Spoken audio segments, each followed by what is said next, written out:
L'Évangile nous l'annonce, à celui qui a soif, je donnerai de l'eau. Celui qui est chargé, je le soulagerai de son fardeau. À celui qui est inquiet, je donnerai le repos. Il nous appartient de déposer notre charge, de la laisser à l'entrée de ce temple pour être présent à ce temps de culte, être là, disponible, attentif, accueillant.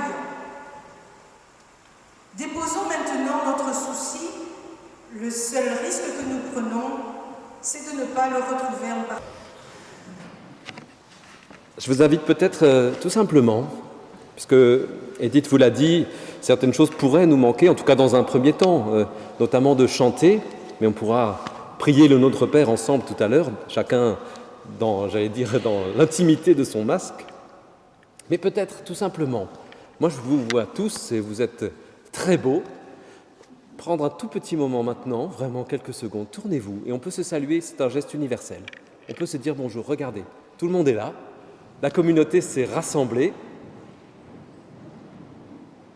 et c'est vraiment une grande joie pour nous.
Au moment d'ouvrir la Bible ensemble à l'écoute de la parole de Dieu, je vous invite à nous rassembler encore une fois dans la prière.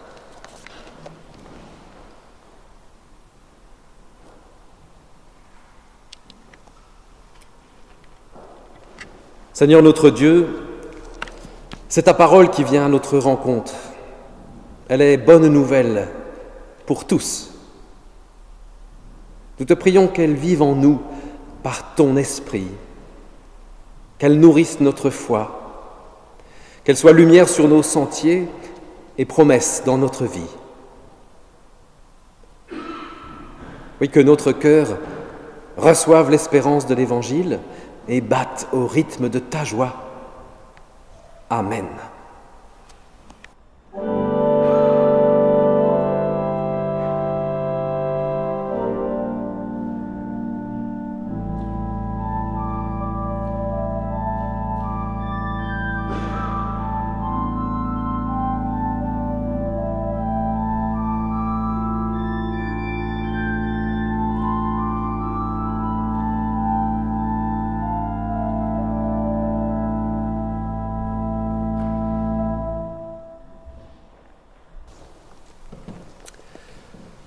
Notre première lecture dans ce dimanche de Pentecôte est dans la première épître de l'apôtre Paul aux Corinthiens, au chapitre 12, les versets 3 à 13.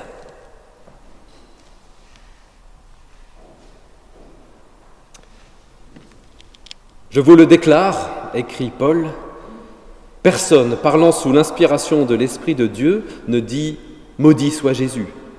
Et nul ne peut dire « Jésus est Seigneur » si ce n'est par l'Esprit Saint. Il y a diversité de dons de la grâce, mais c'est le même Esprit.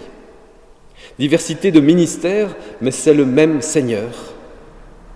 diversité de modes d'action, mais c'est le même Dieu qui, en tous, met tout en œuvre. À chacun est donnée la manifestation de l'Esprit en vue du bien de tous. À l'un, par l'Esprit, est donné un message de sagesse, à l'autre un message de connaissance selon le même Esprit. À l'un, dans le même Esprit, c'est la foi, à un autre, dans l'unique Esprit, ce sont des dons de guérison. À tel autre, d'opérer des miracles, à tel autre de prophétiser, à tel autre de discerner les esprits, à tel autre encore de parler en langue, enfin à tel autre de les interpréter. Mais tout cela, c'est l'unique et même Esprit qui le met en œuvre, accordant à chacun des dons personnels divers, comme il veut. En effet, prenons une comparaison. Le corps est un, et pourtant il a plusieurs membres. Mais tous les membres du corps, malgré leur nombre, ne forment qu'un seul corps. Il en est de même du Christ, car nous avons tous été baptisés dans un seul esprit, en un seul corps, juifs ou grecs, esclaves ou hommes libres, et nous avons tous été abreuvés d'un seul esprit.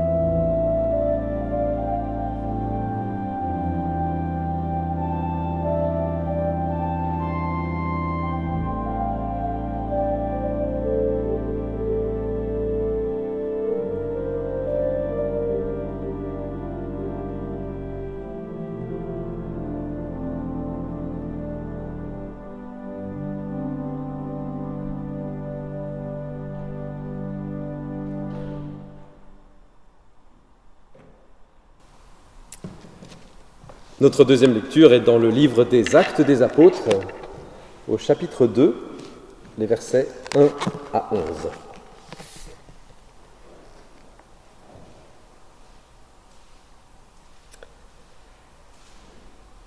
Quand le jour de la Pentecôte arriva, les disciples se trouvaient réunis tous ensemble. Tout à coup, il y eut un bruit qui venait du ciel, comme le souffle d'un violent coup de vent. La maison où ils se tenaient en fut toute remplie. Alors leur apparurent comme des langues de feu qui se partageaient, et il s'en posa sur chacun d'eux. Ils furent tous remplis d'Esprit Saint, et ils se mirent à parler d'autres langues, comme l'Esprit leur donnait de s'exprimer. Or, à Jérusalem, résidaient des Juifs pieux venus de toutes les nations qui sont sous le ciel. À la rumeur qui se répandait, la foule se rassembla et se trouvait en plein désarroi, car chacun les entendait parler sa propre langue. Déconcertés, émerveillés, ils disaient « Tous ces gens qui parlent, ne sont-ils pas des Galiléens ? Comment se fait-il que chacun de nous les entende dans sa langue maternelle ? Parthes, Mèdes, Élamites, habitants de la Mésopotamie, de la Judée, de la Cappadoce, du Pont et de l'Asie, de la Phrygie et de la Pamphylie, de l'Égypte et de la Libye cyrénaïque, ceux de Rome en résidence ici, tous, tant juifs que prosélytes, crétois et arabes, nous les entendons annoncer dans nos langues les merveilles de Dieu.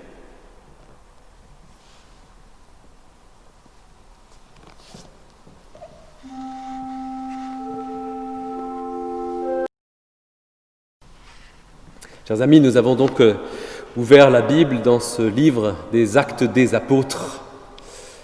Mais le titre de ce livre biblique ne doit pas nous abuser. Les Actes des Apôtres, ce n'est pas les actes d'un colloque, comme si on avait là le résultat des réflexions d'experts.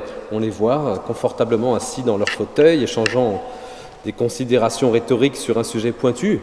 Non, les actes des apôtres, ce sont bien des récits. Ce sont même des récits d'aventures très mouvementés, de voyages, de rencontres.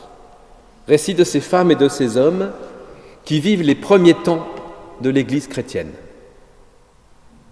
On y voit leur courage, les défis à relever.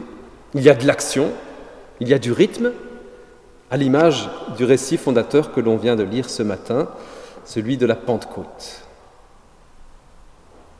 Ce court passage nous offre déjà ce qui est au cœur de l'ensemble des récits des actes. Il vibre de la même intensité que celle qui parcourt le livre tout entier.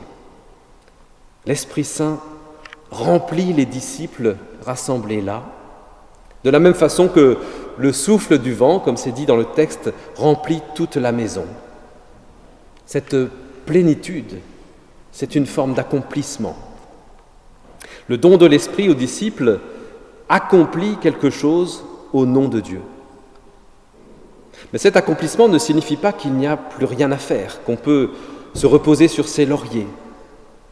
Ce n'est pas comme si d'un seul coup, les apôtres avaient atteint un degré suffisant de sagesse ou de sainteté. Cette plénitude n'est pas le calme après la tempête. Elle est la tempête même. Elle est ce vent violent qui parcourt nos habitats, ce feu brûlant qui embrase nos cœurs, qui illumine les liens entre les humains. L'Esprit de Dieu vient. Et plus précisément, comme le texte va nous le montrer, ce mouvement de l'Esprit Saint est double. Il est à la fois réunion et expansion. Il est à la fois unité et diversité, identité et ouverture. Ce mouvement mène de l'un au multiple et ramène le tout au singulier. Je vous propose de le voir à travers deux aspects du texte de ce matin.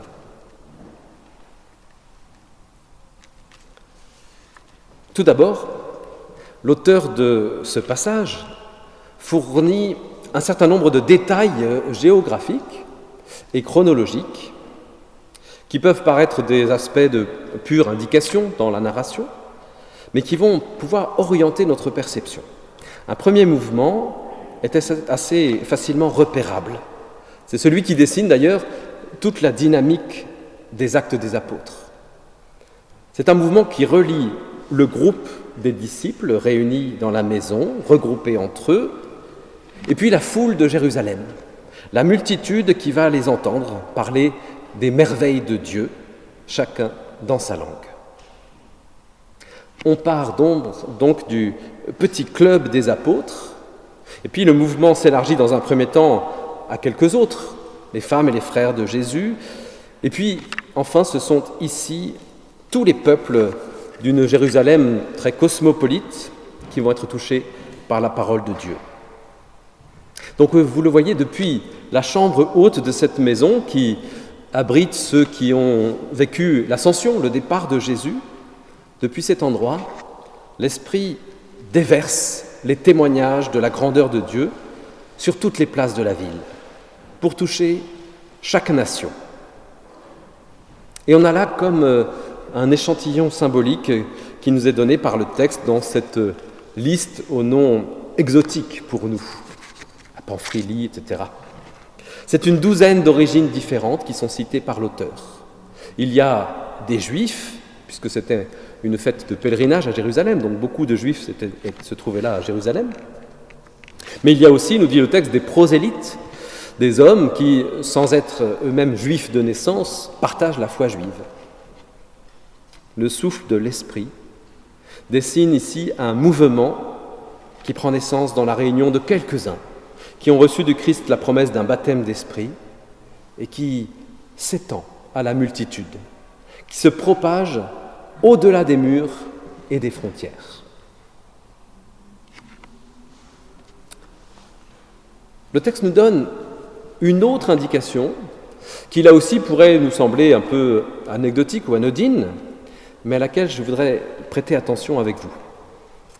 Ce que nous célébrons aujourd'hui, comme fête chrétienne, la Pentecôte, la venue de l'Esprit Saint, trouve, j'allais dire, son origine culturelle, en tout cas chronologique, dans une fête juive, une fête qui suit la Pâque de 50 jours.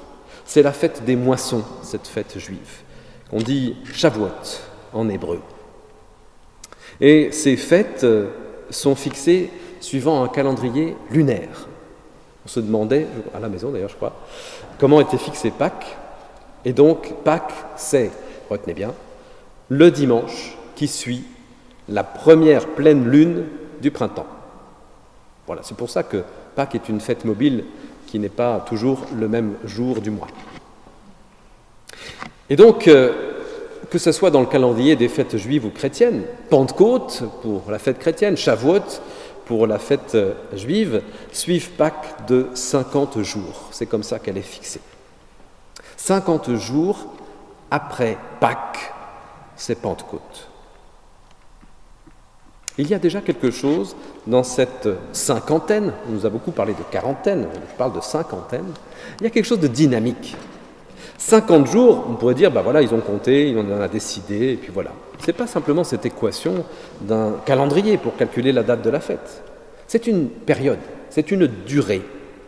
Et cette durée définit un processus au terme duquel quelque chose s'accomplit.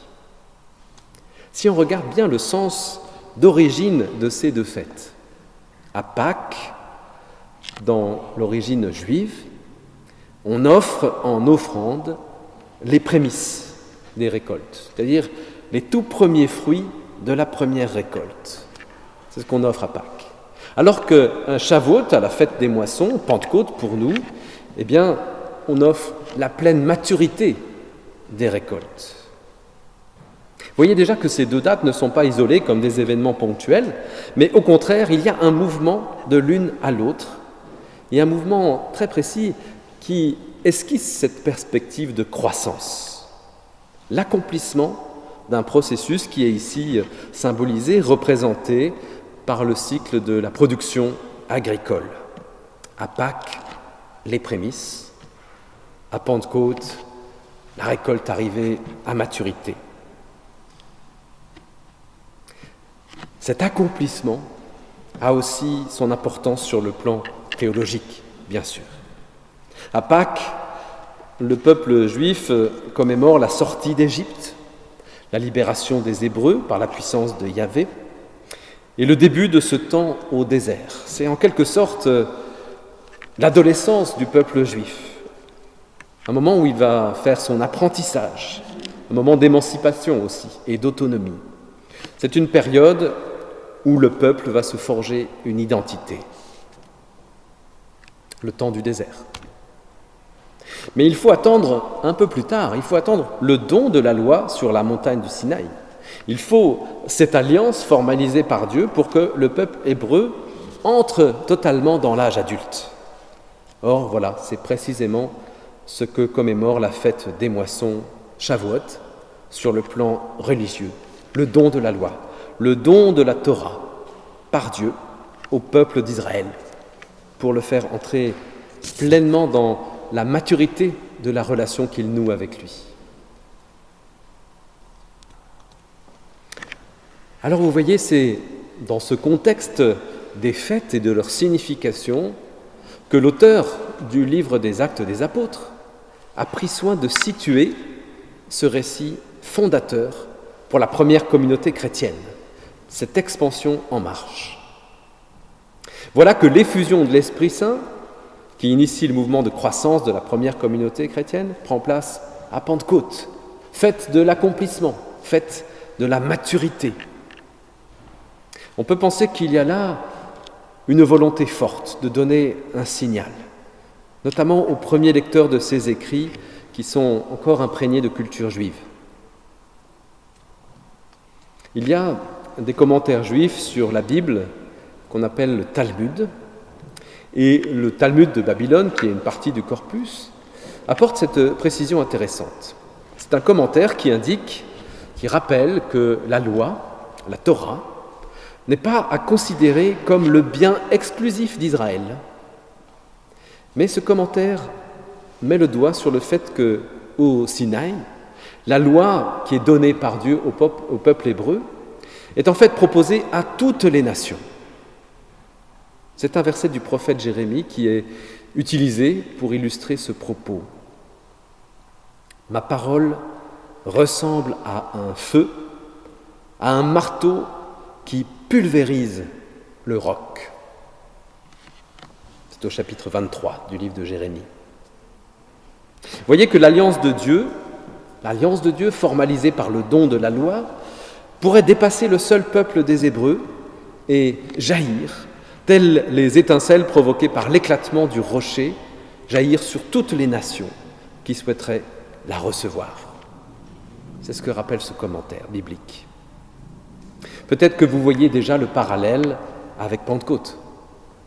Comme substrat spirituel, comme arrière-plan culturel, la Pentecôte juive, fête des moissons et de l'alliance de Dieu avec les peuples qui désirent recevoir sa loi. Cette fête donne à l'effusion de l'Esprit Saint ce mouvement qui va des prémices à la pleine maturité, du petit nombre à la multitude.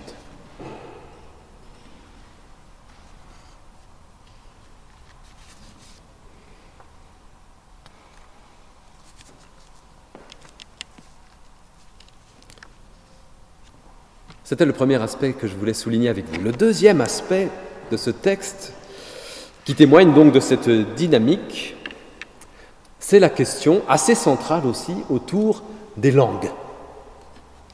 Il y a les langues de feu, il y a le langage de la proclamation, le dialecte des peuples. Voyez que ces jeux de mots autour du mot « langue » qui fonctionnent très bien dans le grec ancien, la langue du Nouveau Testament, fonctionnent aussi bien en français dans nos traductions.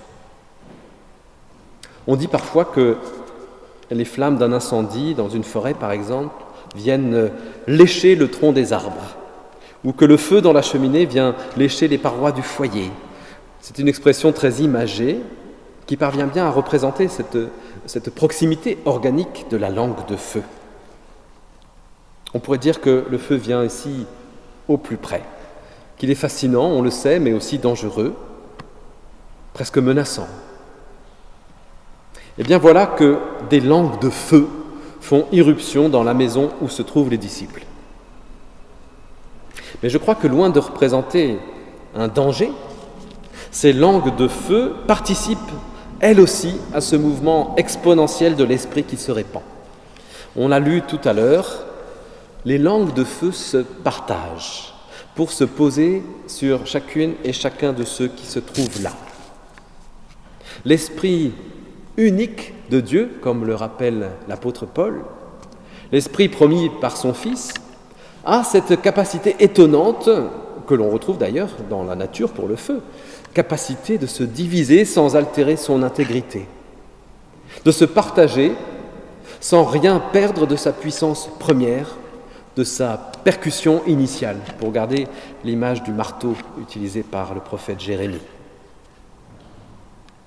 Les langues de feu se partagent et viennent donc rendre visible le souffle invisible de l'Esprit, souffle unique du Dieu unique, pour que sa parole soit entendue par le plus grand nombre et par la multitude.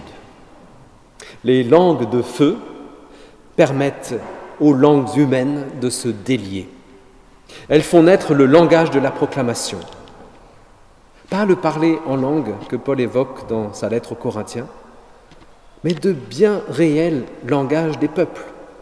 Ces dialectes dans lesquels va pouvoir être exprimée, racontée, annoncée la promesse de vie que Dieu donne en Jésus-Christ aux femmes et aux hommes de ce monde.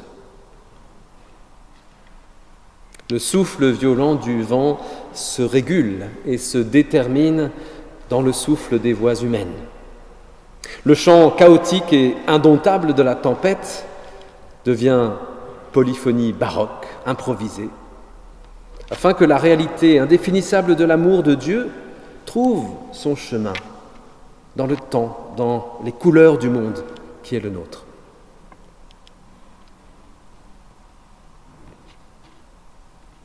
L'Esprit Saint parle ainsi à l'intime.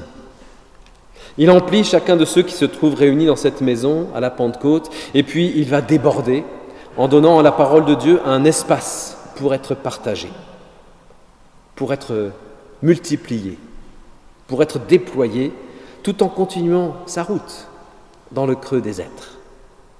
Chacun entend parler de Dieu dans sa langue maternelle. Ce mouvement de l'Esprit Saint, c'est aussi celui qui préside à la dynamique de l'Église. Il nous donne aussi de nous interroger sur ce qu'est l'Église à travers cet épisode. L'Église est-elle le lieu où nous entendons chacun la parole de Dieu ? Ce temple aujourd'hui où la Bible est lue, méditée, priée ensemble ? L'Église est-elle dans le dynamisme d'une multitude hétérogène qui tourne son attention et son regard vers le Christ, parole incarnée ? Oui, ce matin, nous sommes heureux de nous réunir à nouveau dans ce temple. Et c'est important. C'est le signe d'une Église vivante, priante, gardant l'écoute de la parole de Dieu au cœur de ce qui la rassemble. Mais en nous asseyant ici sur ces bancs, il ne nous faut pas perdre de vue que l'Évangile est surtout pour celles et ceux qui sont dehors.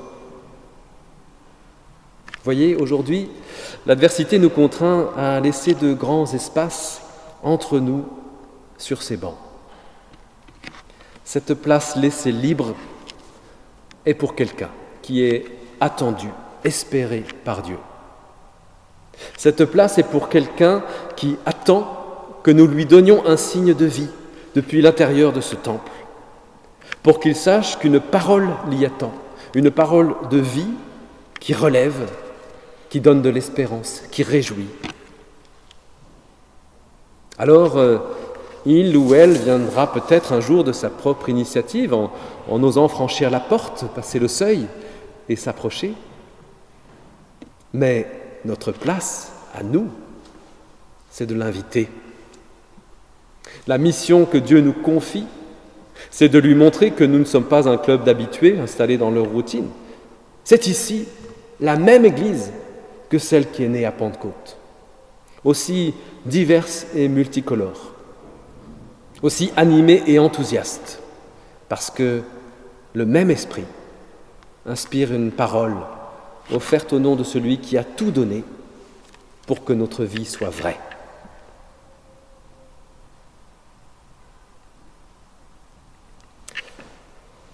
Chers amis, ayons une espérance pour chacune et pour chacun autour de nous. Ayons l'espérance qu'il ou elle rencontre Jésus et ouvre sa vie à l'amour de Dieu. Et plutôt que de nous attrister sur les chaises vides, occupons-nous de ce prochain que Dieu place sur notre chemin. Quel est son nom ? Quelle est sa soif de vie ? Quel est son désir de sens ? Alors, l'évangile dont nous témoignons saura rejoindre son cœur, non pas à cause de notre empathie ou de notre habileté rhétorique dans le discours, mais parce que nous prions que l'Esprit Saint emprunte ce chemin où se rencontrent les singularités. À Pentecôte, l'Esprit Saint tresse à nouveau les brins de l'alliance que Dieu ne cesse de nouer avec le monde. Il souffle une promesse de vie que Jésus, le Christ, le ressuscité, tend vers toi, mon frère, ma sœur. Toi qui trouves parfois que la route est longue, qui n'entrevoit plus qu'un point d'arrivée au loin, sans savoir quel sera le lieu de la prochaine halte. Jésus vient dire, en un instant, dans le souffle d'une rencontre, d'une conversation, d'un regard échangé, Jésus vient te dire la fidélité de Dieu.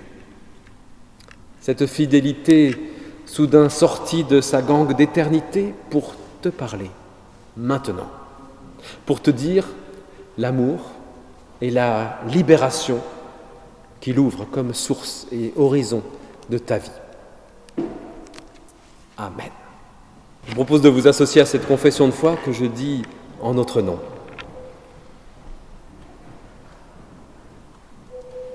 Nous croyons en l'Esprit Saint, souffleur de Dieu, éclaireur de nos vies, désignant pour chacun la route à suivre et aussi l'horizon. Nous croyons en Jésus-Christ, Sauveur, signature de Dieu, lisible dans l'Évangile par ses mots et ses gestes, et qui atteste pour toute l'humanité d'un pardon et d'une grâce à jamais ineffaçables.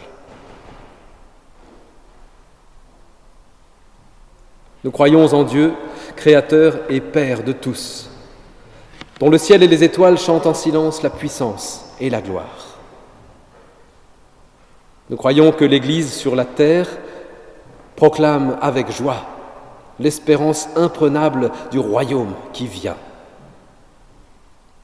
Nous croyons qu'elle s'engage à la suite du Christ par ses mots et ses gestes, insuffisante et fragile, mais solidaire des femmes et des hommes de ce monde, infidèle mais aimé de Dieu, impardonnable mais pardonné, au service d'un monde qui ne l'attend pas et de Dieu qui inlassablement la relève et l'attend. Nous croyons que Dieu, pour le salut du monde, ne manque pas de souffle. Amen. Je vous invite à nous rassembler dans la prière d'intercession, où nous prions pour nos frères et nos sœurs.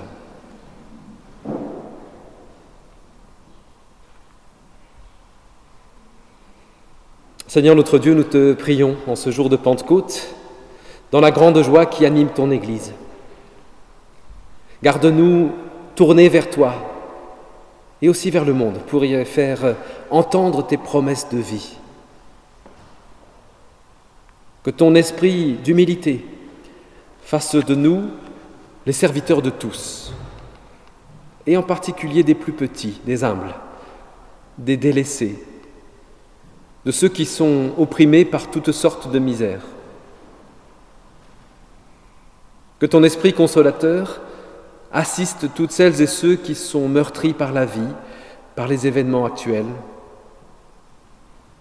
qu'il les garde et qu'il nous garde de toute amertume, qu'il maintienne vivante en nous et en eux le feu de l'espérance, qu'il nous donne d'aller à leur rencontre pour porter le témoignage vivant de ton amour. Oui, que l'esprit d'amour nous garde aussi de tout fanatisme, qui nous aide à aller les uns vers les autres, qui nous aide à nous écouter, à chercher ensemble ce qui est juste et bon pour l'aujourd'hui que tu nous donnes de vivre. Par ton Esprit, Seigneur, tu renouvelles sans cesse ton Église depuis la première Pentecôte. Tu nous appelles à ton service. Fortifie-nous, afin que nous soyons témoins de ta parole. Inspire-nous ici, à La Rochelle, le projet que tu attends de nous, pour la grandeur de ton nom, pour la gloire de ton évangile. Oui, Seigneur, fais grandir en nous l'appel, afin que l'évangile rayonne et que partout l'Esprit Saint suscite des ouvriers pour ton royaume. Nous avons confiance en toi. Nous voulons placer entre tes mains tout ce que nous avons à préparer ensemble pour la mission que tu nous donnes.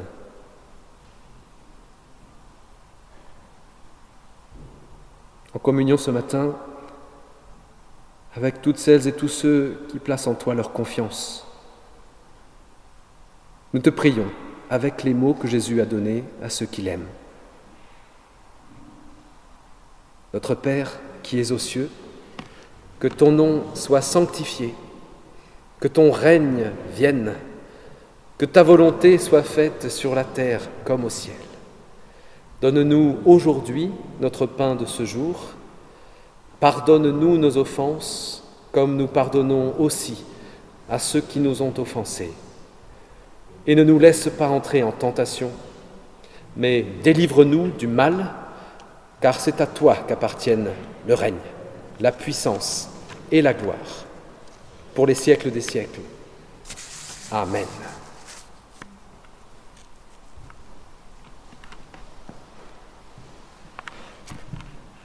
Chers amis, les portes vont s'ouvrir. Le grand vent de Pentecôte va souffler bien au-delà de ce temple. Nous y sommes attendus. Je vais vous donner quelques rappels, instructions, si vous le permettez, pour être toujours ensemble, précautionneux, attentifs aux autres. Recevez la bénédiction qui vient de Dieu. Mes frères et sœurs, le Seigneur vous bénit et vous garde. Il vous donne son esprit pour que vous demeuriez dans sa paix.